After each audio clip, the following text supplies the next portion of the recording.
everybody, I'm Mojo Maniac and welcome to my very first PC build, and we're going to go through the parts. So this is the Intel Core i9-11900K, and then the motherboard is the Asus Maximus Hero 13, and the graphics card is the Asus 3060 Ti, and I have a 64 gigabyte of Corsair Vengeance Pro RGB RAM, and then the SSD is a Samsung 970 Evo Pro SSD, and we have 9 ML120 Pro RGB Corsair fans, and the AIO over here is the XIII Elite AIO.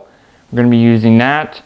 And then we have a RM1000X Corsair power supply with a Commander Pro to help us connect up all of our fans.